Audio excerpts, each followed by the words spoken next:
आप देख रहे हैं डीडी न्यूज का खास कार्यक्रम चर्चा में। आपके साथ मैं हूं पराक्रम सिंह शेखावत।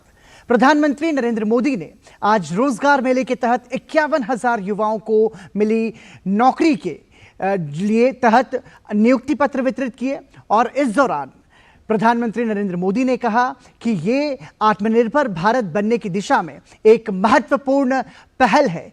51,000 से ज्यादा युवाओं को जो नियुक्ति पत्र वितरित किए गए, ये अपने आप में बताता है कि हमारा देश रोजगार की दिशा में भी आत्मनिर्भर बन रहा है और तेजी से विकास कर रहा है।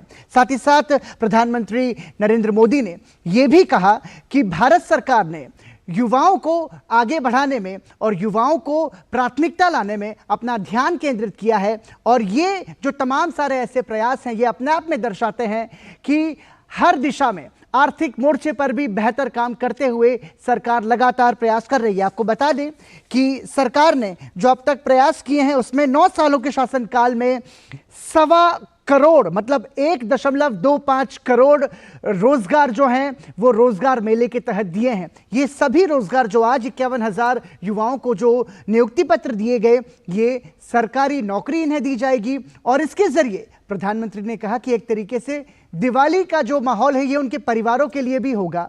और साथ ही साथ प्रधानमंत्री नरेंद्र मोदी ने कहा कि रोजगार मेले युवाओं के प्रति हमारी प्रतिबद्धता का प्रमाण है। हमारी सरकार युवाओं के भविष्य को ध्यान में रखते हुए मिशन मोड में काम कर रही है। प्रधानमंत्री ने कहा कि सरकार न केवल नौकरियां प्रदान कर रही है बल्कि पूरी प्रणाली को पारदर्शी भी बना रही है। उन्होंने कहा कि न केवल भर्ती प्रक्रिया को सही किया गया बल्कि कुछ परीक्षाओं का आवश्यक पुनर्गठन भी किया गया। कर्मचारी चयन आयोग के भर्ती चक्र में लगने वाला समय अब आधा हो गया है। प्रधानमंत्री नरेंद्र मोदी ने यह भी कहा कि रोजगार मेले की शुरुआत पिछले साल अक्टूबर में हुई थी और अब तक लाखों युवाओं को नौकरियां दी जा चुकी हैं। आज 51,000 से ज्यादा युवाओं को सरकारी नौकरियां दी गई हैं। उन्होंने कहा कि दिवाली में अभी वक्त है, लेकिन 50,000 नियुक्ति पत्र पाने वाले परिवारों के लिए यह मौका दिवाली से कम नहीं है। तो ये अपने आप में दर्शाता है कि जो सरकार के प्रयास हैं वो कितने ज्यादा महत्वपूर्ण है और रोजगार की चुनौती का सामना किस तरीके से कर रहे हैं। इसी पर आज चर्चा करेंगे, समझने की कोशिश करेंगे कि कैसे रोजगार मेला भारत के युवाओं को आत्मनिर्भर बना रहा है। समझने की कोशिश करेंगे कि भारत की आर्थिक उन्नति के जरिए कैसे हम भारत के युवाओं को मजबूती दे सकते हैं। और इस पर बातचीत के लिए हमारे साथ जुड़ रहे हैं स्टूडियो में एक बहुत ही खास मेहमान हमारे साथ मौजूद हैं। सुरेंद्र नाथ त्रिपाठी, आप महानिदेशक हैं भारतीय लोक प्रशासन संस्थान के। बहुत बहुत स्वागत सुरेंद्र जी आपका। और साथ ही इस चर्चा में हमारे साथ जुड़ रहे हैं वरिष्ठ पत्रकार प्रफुल्ल केतकर। बहुत बहुत स्वागत प्रफुल्ल जी आपका भी इस चर्चा में हमारे साथ जुड़ने के लिए। चर्चा की शुरुआत सुरेंद्र जी मैं आप ही से करना चाहूँगा। इससे पहले कि हम चर्चा की शुरुआत करें, आपको बता दें कि प्रधानमंत्री नरेंद्र मोदी ने अपने संबोधन के दौरान क्या बड़ी बातें कही। प्रधानमंत्री ने कहा कि आज भारत जिस दिशा में आगे बढ़ रहा है, जिस तेजी से आगे बढ़ रहा है, उससे हर सेक्टर में रोजगार के नए अवसर तैयार हो रहे हैं। उन्होंने कहा कि कुछ ही दिन पहले गुजरात के कच्छ जिले में पाकिस्तान की सीमा के निकट स्थित गांव धोर्डो को यूएन ने बेस्ट टूरिज्म विलेज के रूप में सम्मानित किया, जो बड़ी उपलब्धि है। प्रधानमंत्री ने कहा कि आप कल्पना कर सकते हैं कि इससे यहां के पर्यटन की संभावना और अर्थव्यवस्था के विस्तार की संभावना कितनी ज्यादा बढ़ गई।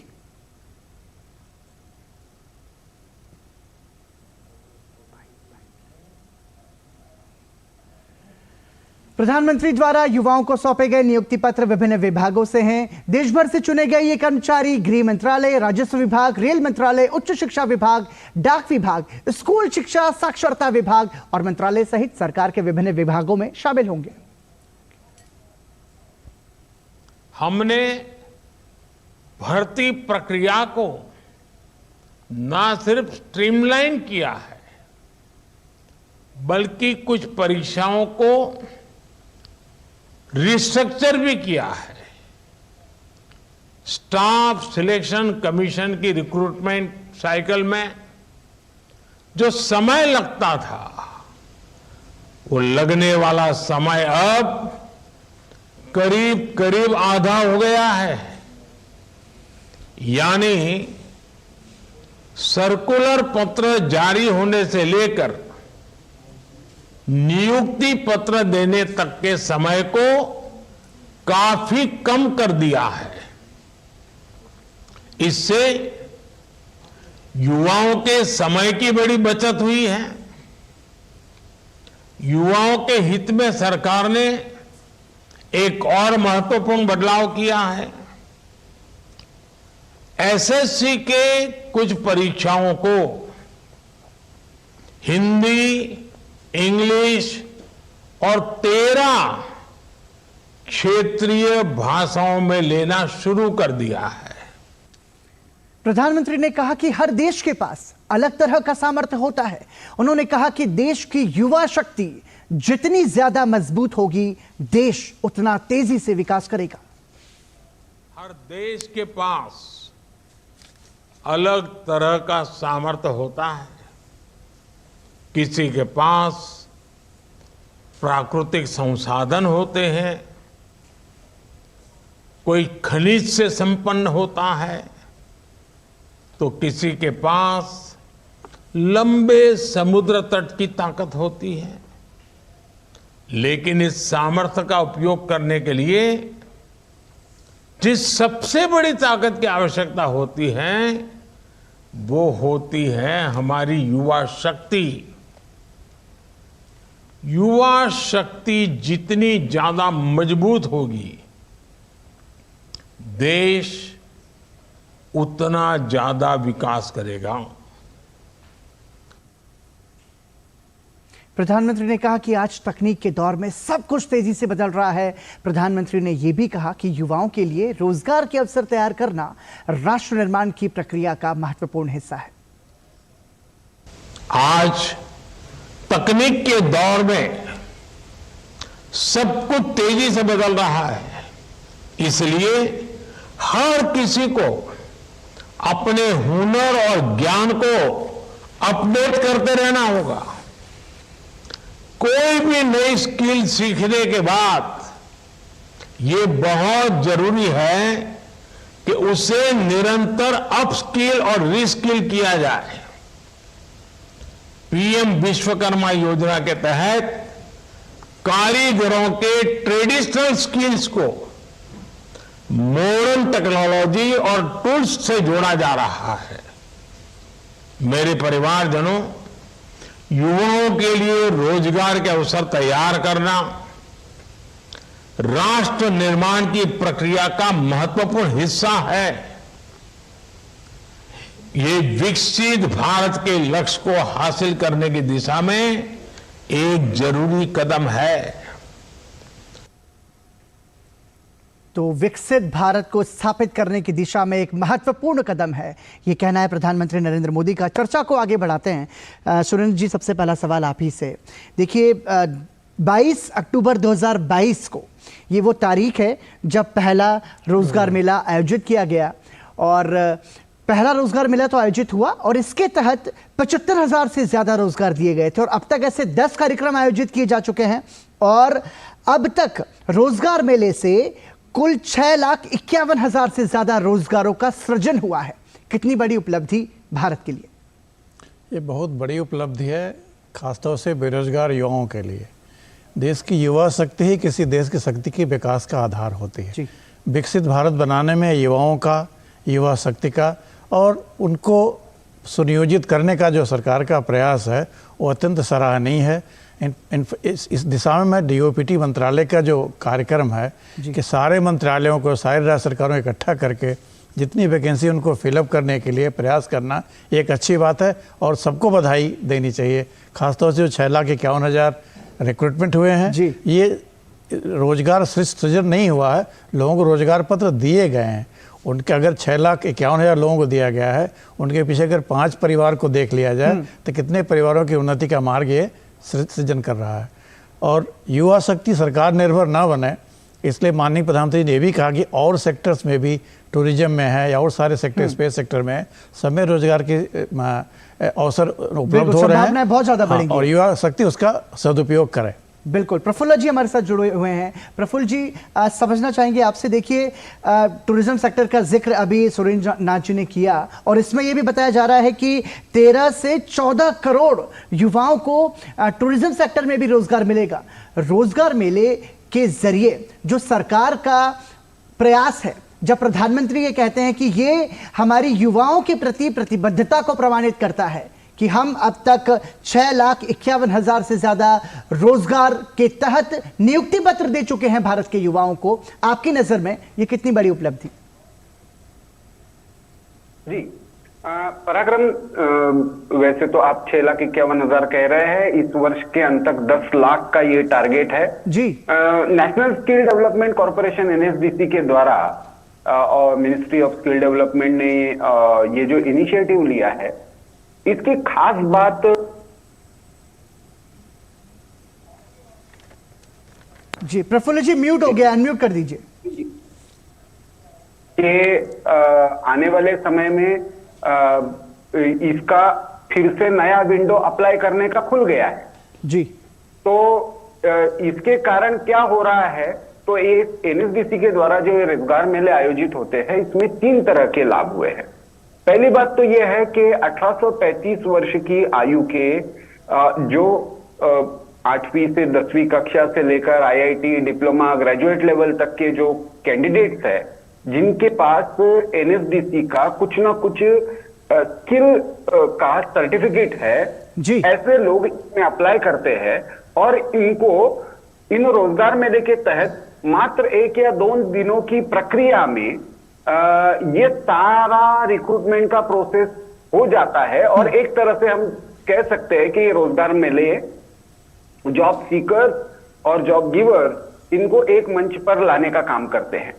उसके कारण हुआ क्या है, प्रधानमंत्री जी ने जैसे कहा कि पूरी की पूरी रिक्रूटमेंट की प्रोसेस ही फास्ट ट्रैक हो गई है जी। और उस फास्ट ट्रैक प्रोसेस के कारण इसके साथ यदि हम उसमें कौशल मेलों को भी जोड़े तो हमको ये ध्यान में आता है कि लोगों को अपने स्किल सेट को अपग्रेड करने का भी मौका मिल रहा है जी। तो जो मैन पावर है उसका यूटिलाइजेशन, जो रिक्रूटमेंट की प्रोसेस है उसको मिनिमम समय में पूरा करना और जो आपके पास कौशल है उसका और विकास करना, ये तीनों चीजें एक हम कह सकते हैं क्लिक पर, एक एप्लीकेशन के आधार पर इस रोजगार मेले से और कौशल मेले से युवा कर पाते हैं। मैं मानता हूं कि देश के मानव संसाधन की देश के विकास में लाने की प्रक्रिया में एक बहुत अहम कदम के रूप में इसको देखना चाहिए।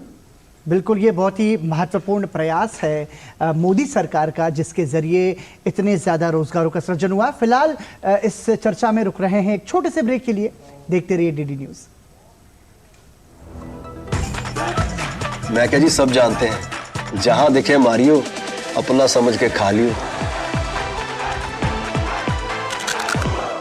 हो बिजनेस बढ़ाना, गुड़िया को पढ़ाना या मिसेस के साथ वेकेशन, लो मुथूट फाइनेंस गोल्ड लोन, भरोसा इंडिया का, भरोसा इंडिया का।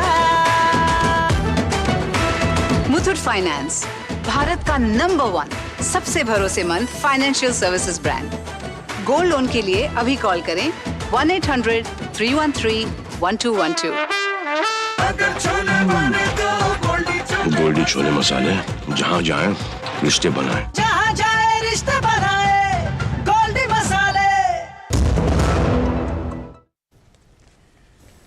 ब्रेक के बाद एक बार फिर आपका स्वागत। आप देख रहे हैं चर्चा में, जिसमें हम चर्चा कर रहे हैं रोजगार मेले की। प्रधानमंत्री नरेंद्र मोदी ने 51,000 से ज्यादा युवाओं को नियुक्ति पत्र बांटे आज रोजगार मेले के तहत, के 10वां आयोजन था।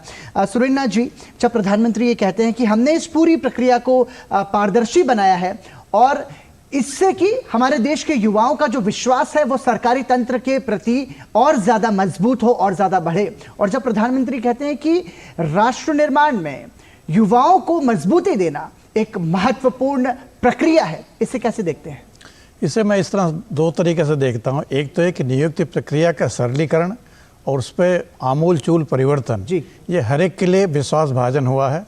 आज लोग न केवल सरकार पर सरकार के द्वारा किए गए नियुक्ति पर भी न कोई घोटाला है, न कोई इधर स्कैम है, न कुछ है। लोग चुपचाप अप्लाई करते हैं और सतत समय में, नियत समय में बहुत जल्दी उनको रिक्रूटमेंट मिल जा रहा है। तो एक सराहनीय प्रयास है। दूसरा जो मैं इसमें हाईलाइट करना चाहूँगा, माननीय प्रधानमंत्री जी ने कहा इसमें जो लोग आज रोजगार पाए हैं इनको अपनी क्षमता स्वयं बढ़ानी पड़ेगी। आईगॉट पर ट्रेनिंग के माध्यम से, प्रशिक्षण के माध्यम से, तभी human capital and digital capital can become the India's capital and we can become a prosperous nation. तभी हम विकसित भारत बनेंगे कि सरकारी नौकर अपनी क्षमता स्वयं विस्तार करें आईगॉट में ट्रेनिंग के माध्यम से, पठन पाठन के माध्यम से, IAPS अनुष्ठान में ट्रेनिंग के माध्यम से, ताकि उनका प्रशिक्षण बढ़े और वो अपने आप को सरकार के नियमों के, कानूनों के, जैसे बताया जाए कि रूल बेस से रोल बेस की तरफ जाएं, तो उनके अंदर एक नया विश्वास हो कि हम देश सेवा में आगे आए हैं, हमको भारत निर्माण में जुटना है और एक विकसित भारत का सपना जो माननीय प्रधानमंत्री जी का है और देश ने देखा है उसको साकार करने का यही समय है और सही समय है। बिल्कुल। और प्रफुल्ल जी, इसमें जब प्रधानमंत्री ये कहते हैं कि आप अपने सपनों को तो साकार कर ही रहे हैं, लेकिन अब आपके कंधों पर भारत के जो अन्य युवा हैं उनके सपनों को साकार करने की जिम्मेदारी भी है। जब आप इस सेवा में आएंगे तो हम सिर्फ नियुक्तियां ही नहीं दे रहे हैं, मतलब सरकार सिर्फ रोजगार ही नहीं दे रही है बल्कि प्रशिक्षण भी दे रही है और कोशिश ऐसी कर रही है कि मानव संसाधन का एक सबसे उपयुक्त प्रारूप निकलकर सामने आए, जिससे कि हम आर्थिक रूप से भी ज्यादा मजबूत और बेहतर बन सके। इसे कैसे देखेंगे? जी, जैसे कि आपने बताया, प्रधानमंत्री जी ने उल्लेख किया विश्वकर्मा जो कौशल विकास की जो योजना है जी, इन सबको मुझे लगता है जोड़कर देखना चाहिए। हमारे पास बहुत सारा ऐसा युवा है जिसके पास कोई टेक्निकल क्वालिफिकेशन नहीं है, लेकिन उसके पास कौशल है। चाहे वो लकड़ी का काम करता हो, चाहे वो पाइप का काम करता हो, चाहे वो लोहे का काम करता हो, तो ऐसे व्यक्ति को सबसे बड़ी जो दिक्कत होती है, अपना कोई व्यवसाय आगे बढ़ाना है तो उसके लिए पहला उसके लिए समस्या जो होती है वो एक्सेस की, बैंकिंग फैसिलिटीज के एक्सेस की। तो सरकार ने उनको वो उपलब्ध कराई है। अभी उनको बहुत आसानी से 10,000 से लेकर 1 लाख तक का लोन उपलब्ध हो सकता है। दूसरी तरफ उनके लिए अपने जो स्किल सेट्स है उनको अपग्रेड करने की और उसको नए वाली टेक्नोलॉजी के साथ जोड़ने की, क्योंकि पारंपरिक केवल पद्धति से अब उन कौशलों का उपयोग करके नहीं होगा, नई टेक्नोलॉजी से भी उनको जोड़ना पड़ेगा। तो उनको वो भी एक PM विश्वकर्मा में वो प्रावधान है, तो वो अपने स्किल को अपग्रेड कर सकते हैं। फिर तीसरा इसमें बड़ा जो हिस्सा है वो मार्केट एक्सेस की, तो ये प्लेटफॉर्म उनको मार्केट से भी कनेक्ट करेगा, चाहे वस्तुएं बनी हैं तो उसके संदर्भ में, या वो अपने स्किल के द्वारा मार्केट में अपने आप को प्रस्तुत करना चाहते हैं, क्योंकि इसमें बहुत सारे प्राइवेट प्लेयर्स भी आगे जाकर आएंगे। प्राइवेट फील्ड में आज सबसे बड़ी समस्या है, ऐसा नहीं है कि रोजगार की कमी है, लेकिन जो जिस तरह का स्किल सेट चाहिए उस तरह का मैन पावर मिलता नहीं है, और बहुत सारा मैन पावर ऐसा है जो कहता है हमारे पास रोजगार नहीं है। तो इसके बीच में एक ब्रिज बनने का, एक कड़ी बनने का काम भी ये प्लेटफॉर्म करेगा। तो हम यदि जो अलग अलग राज्यों में चल रहे रोजगार मेले, केंद्रीय स्तर पर ये जो पिछले साल भर से 10 रोजगार मेले हुए हैं उनको, और फिर निजी क्षेत्र से जोड़कर जब विश्वकर्मा स्कीम को, इन सबको हम साथ में देखेंगे, तो इसका समाज पर और भारत की पूरे के पूरे जो मैन पावर यूटिलाइजेशन है, मानव संसाधन की उपयोगिता राष्ट्रीय काम में भी, संपत्ति के सृजन में भी, तो ये एक बहुत बड़ा इंपैक्ट हमको अपने आप ही दिखेगा। बिल्कुल ठीक है सुरेंद्र जी। इसके साथ साथ हम ये देख रहे हैं कि ये जो रोजगार के नियुक्ति पत्र दिए गए रोजगार मेले के तहत, इसमें गृह मंत्रालय, राजस्व विभाग, रेल मंत्रालय, उच्च शिक्षा, डाक विभाग, स्कूल शिक्षा, साक्षरता विभाग, ये तमाम सारे ऐसे मंत्रालय हैं जहां पर युवाओं को सरकारी नौकरियां दी जाएंगी, केंद्र की तरफ से भी और राज्य सरकारों की तरफ से भी। ऐसे में ये भारत के युवाओं को कितना बड़ा एक अवसर प्रदान करेगा, क्योंकि यदि परिवार में एक व्यक्ति को रोजगार मिलता है, इसका मतलब पूरे परिवार को रोटी मिलना ये तो तय है। और उसके साथ साथ हम बहुत तेजी से आर्थिक विकास कर सकते हैं किसी भी परिवार का, और ये तो 51,000 युवा हैं, कैसे देखेंगे? देखिए, जब प्राइवेट सेक्टर में किसी को नौकरी मिलती है उसको बोलते हैं जॉब लग गया, लेकिन जब सरकारी सेक्टर में नौकरी मिलती है उसको बोलते हैं सेवा मिली है, सेवा करने का अवसर मिला है। तो सरकारी नौकरी जिस भी स्तर पे हो, जिस भी मंत्रालय हो, चाहे वो शिक्षा विभाग हो, चाहे गृह विभाग हो, है बहुत सारे विभाग जिसका आपने अभी जिक्र भी किया, ये हमको सेवा करने का एक सुअवसर मिला है युवा होते हुए भी जी। लेकिन एक चीज़ और ध्यान रखना पड़ेगा, युवाओं को सरकारी सेवाओं पर निर्भर न रह के आत्मनिर्भर बनना पड़ेगा। सरकार निर्भर युवा हो तब देश आत्मनिर्भर नहीं बनेगा, अगर युवा आत्मनिर्भर बने तब सरकार और देश आत्मनिर्भर बनेगा। तो हमारी युवाओं से ये अपील है कि सरकारी नौकरी जहाँ मिले उसको करें, उसके लिए चेष्टा भी करें, लेकिन जो सरकार ने बढ़ती अर्थव्यवस्था ने हमारे लिए रोजगार के नए नए अवसर तलाशे हैं या तराशे हैं, उन पर ध्यान देने की आवश्यकता है। कारण हम आज विश्व की 5वीं अर्थव्यवस्था हैं, तीसरी अर्थव्यवस्था होने के कगार पर हैं। माननीय प्रधानमंत्री जी जो या पूरी सरकार इस दिशा में प्रयास कर रही है। हमें उन अवसरों को हाथ नहीं जाने देना चाहिए कि सरकारी नौकरी नहीं मिली, 3 बार 4 बार 5 बार परीक्षा दिया, निराश होकर न लौटें। आज सरकारी नौकरी ही एकमात्र साधन नहीं है, इसके अलावा भी बहुत सारे द्वार खुले हुए हैं। लेकिन इसके साथ साथ सुरेंद्र जी, बात ये भी होती है जब प्रधानमंत्री ये कहते हैं कि जो प्रयास हमने किए हैं वो प्रयास महत्वपूर्ण तो हैं, लेकिन ये तभी साकार होंगे जब जो सरकार की योजनाएं हैं उनका, जिनके लिए वो योजना बनाई गई है, उन तक वो पहुंचे। और इसमें हम ये देख रहे हैं कि सिर्फ रोजगार के जरिए तो कोशिश की ही जा रही है, लेकिन हम देखें रेलवे में कितना काम हो रहा है या फिर रोड इंफ्रास्ट्रक्चर किस तरीके से तैयार हो रहा है। हमारे देश का जो आधारभूत संरचना है उसका जितनी तेजी से विकास हो रहा है, आपको लगता है कि उतनी ही तेजी से हम विकसित भारत की ओर भी आगे बढ़ रहे हैं? जिस तरह से आधारभूत संरचना का विकास हो रहा है, चाहे रेल हो, एयरपोर्ट हो, एयरक्राफ्ट, सारे सेक्टर हैं, ट्रांसपोर्टेशन सेक्टर में है, एजुकेशन सेक्टर में, IIM खुलना, IIT खुलना, जितने भी खुल रहे हैं सब मानव संसाधन के विकास के दिशा में ही प्रयास हैं। नई शिक्षा नीति जिसका जिक्र माननीय प्रधानमंत्री जी ने स्वयं किया, इसमें लोगों को शिक्षित करना ताकि वो खुद एम्प्लॉयबल बने और अब रोजगार ग्रहीता नहीं, रोजगार दाता बने। ये सब बहुत सारी चीज़ें जिसको कि युवाओं का आज ध्यान रखना है। आज के युवा, मैं अपने युवावस्था की बात करता हूँ, 1980 में हमारे पास एक ही रोजगार था, बैंक के क्लर्क हो जाओ या सिविल सर्विस में जाओ। आज हजारों अवसर आप हर एक युवा के सामने हैं, जहाँ चाहें वहीं उन्नति कर सकता है और जहाँ से चाहें वहीं से उनको प्रगति के मार्ग मिल रहे हैं। बिल्कुल ठीक है प्रफुल्ल जी, ये कितना ज़्यादा ज़रूरी है कि हम आत्मनिर्भर भारत बनने की दिशा में भारत के युवा, जो कि बहुत बड़ी आबादी है और आबादी का एक बड़ा तबका है जो कि प्रतिनिधित्व करता है, एक बड़ी बात यह भी है कि क्या इसके जरिए हम ब्रेन ड्रेन को भी रोक सकते हैं? जी निश्चित, ऐसा है कि जब आपको अवसर अपने देश में मिलते हैं, हमने देखा कोविड के बाद जिनको गांव में जाने का मौका मिला, उन्होंने अपने गांव में नया कुछ शुरू करने का प्रयास किया। जिनको, मानव का ये स्वभाव होता है, भारत में भी अपने गांव से, अपने शहर से, अपने प्रांत से एक लगाव तो होता ही है। वहां पे अपॉर्चुनिटी मिल रही है तो बाहर क्यों जाएगा व्यक्ति जी। वैसे ही देश के संदर्भ में भी है, बाहर जो ब्रेन ड्रेन होता है उसका मूल कारण यह है कि उसके योग्यता के अनुसार अपॉर्चुनिटी जो है वो यहाँ पे नहीं मिलती है। ऐसा जब लगता है तो व्यक्ति बाहर जाने के बारे में सोचता है। लेकिन इसमें एक बड़ा बदलाव जो हमें दिख रहा है, ऐसा नहीं कि बाहर की यूनिवर्सिटीज में या बाहर के इसमें लोग नहीं जा रहे, लेकिन वो भारत आज विश्व में इतनी बड़ी इन्वेस्टमेंट डेस्टिनेशन बन गया है, ग्रोइंग मार्केट है, अपॉर्चुनिटीज इतनी बढ़ गई है। आपने जैसे कहा कि इंफ्रास्ट्रक्चर का, तो इंफ्रास्ट्रक्चर जब क्रिएट होता है और वर्ल्ड क्लास इंफ्रास्ट्रक्चर क्रिएट होता है तो वो केवल इंफ्रास्ट्रक्चर नहीं होता, उस इंफ्रास्ट्रक्चर के अराउंड बहुत सारे रोजगार वैसे ही निर्माण होते हैं। जब कोई, मान लीजिए हाईवे का काम बन रहा है, कोई बहुत बड़ा भवन बन रहा है और फिर वो ऑक्यूपाई भी होगा तो वहां पे कुछ ना कुछ गतिविधि चलेगी, तो उससे भी रोजगार। तो ये जो सारा ये मल्टीप्लाइंग इफेक्ट होता है जी। इसके परिणाम जो होते हैं वो बहुआयामी होते हैं और समाज के अलग अलग तबकों के लिए उसके अलग अलग मायने होते हैं।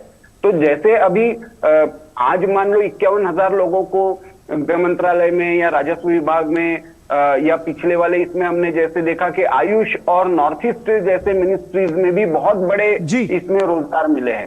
तो ये जो सारा है ये अपने आप ही लोगों को अपने देश के प्रति, अपनी मिट्टी के प्रति, अपने रूट्स के प्रति जोड़ने का एक अलग से काम करेगा।